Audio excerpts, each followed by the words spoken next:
All right, let's dive right into this explainer and unpack the absolutely fascinating psychological mechanisms behind how crypto projects engineer such intense loyalty. Seriously, if you've ever sat there wondering how on earth a coin with a dog logo can massively outperform a highly sophisticated, beautifully coded tech protocol, well, our source material today has the exact answer.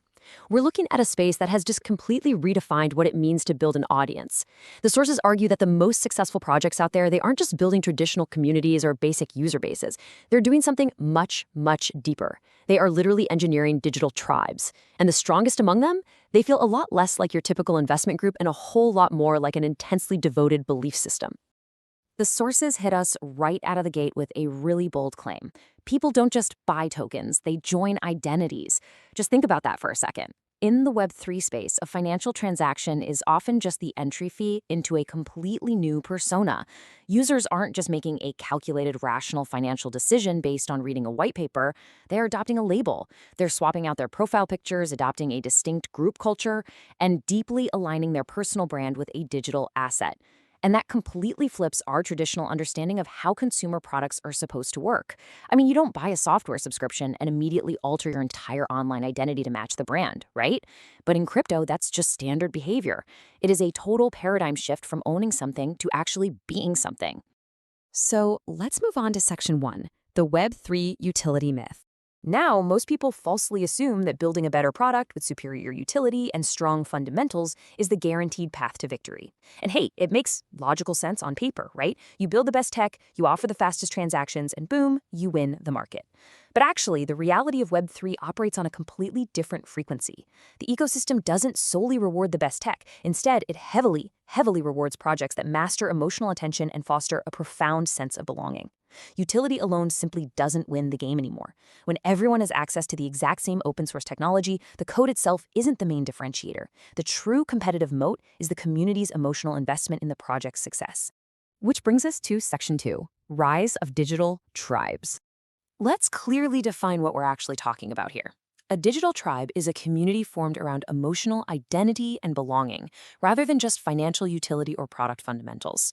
It's a massive shift from simply using a service to belonging to a movement. When you use a traditional software product, you don't tattoo its logo on your arm or spend all day aggressively defending it on social media. But in a digital tribe, that level of cult-like energy and massive meme culture is literally the baseline. These projects are tapping into a deeply rooted human need for connection. In a highly fragmented digital world, people are actively out there looking for a place to belong. The successful projects realize they aren't just selling tokens, they're selling a ready-made digital family. Okay, section 3, engineering a belief system. So, how exactly do projects build these tribes? Well, it's not magic, and it is rarely an accident. Identity doesn't just spontaneously generate on the internet. It has to be carefully and deliberately architected. The sources pivot here from the abstract theory of these tribes to the exact ground-level engineering tactics used to actually construct them. If you're trying to figure out why communities suddenly rallies around a new project with such fierce devotion, you've got to look at the underlying playbook. They are actively manufacturing this loyalty from the ground up, using very specific psychological triggers to bind people together. And here is the exact architecture they use. Projects engineer these tribes through 4 specific pillars. First up, shared language. Insider terms, acronyms, and slang that make members feel special while immediately excluding outsiders. Second, shared memes. These visual inside jokes act like a cultural handshake, spreading like wildfire across social feeds. Third, shared enemies. Because honestly, nothing unites a group faster than a common rival, whether that's traditional finance, regulators, or just a competing blockchain. And fourth, shared beliefs about the future they are building together.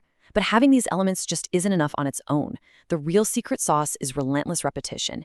Key opinion leaders amplify the narrative, and the community echoes it right back. It becomes this fast-stacking cultural echo chamber. By rapidly stacking these cultural pillars and repeating them daily, a unique and nearly impenetrable identity is cemented. The ultimate goal of all this engineering is pretty profound. The project becomes cultural, not just financial. The token transforms from a mere digital asset sitting quietly in a wallet into a living, breathing movement. When you achieve this, you're no longer competing on spreadsheets, transaction speeds, or GitHub commits. You are competing for real estate in people's daily lives and social interactions. A cultural token is inherently sticky. If a user is just there to make a quick buck, they'll bounce the second the price drops.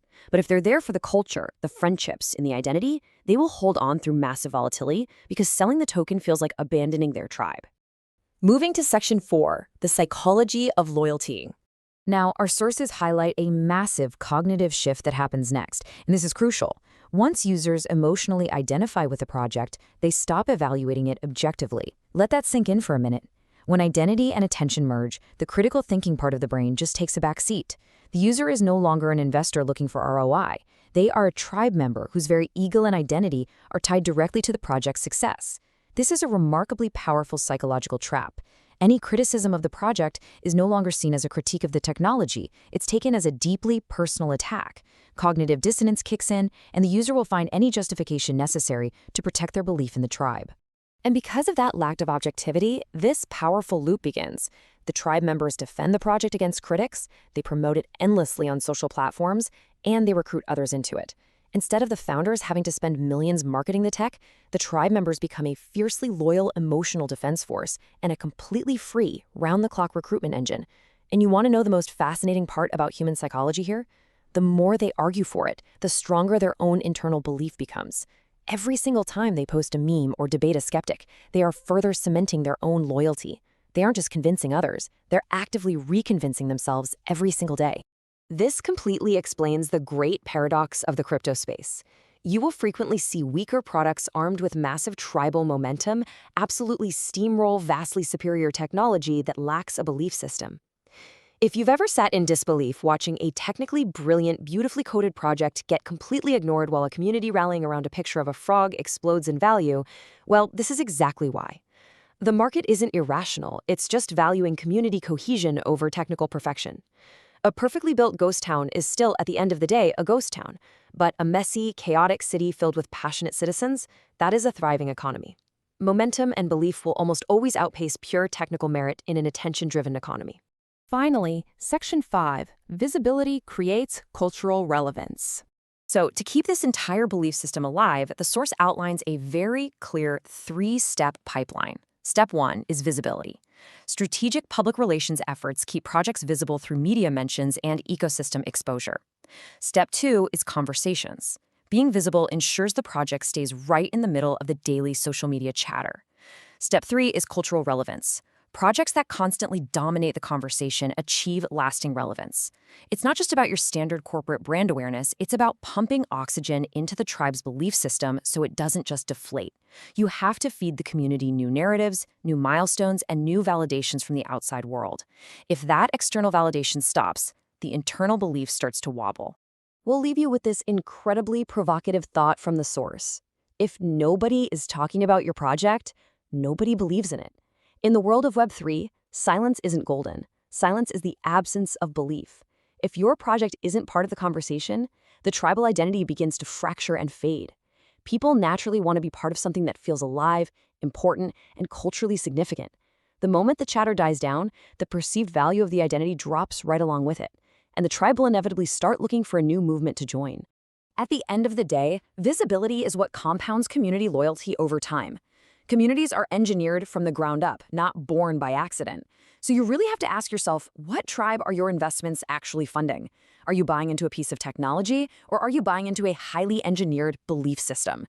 And how is attention actively shaping your own growth as an investor or builder? Thanks for walking through this explainer with me, and definitely keep questioning the systems you're buying into. Subscribe and visit Web3 Newswire for visibility and credibility of your Web3 projects.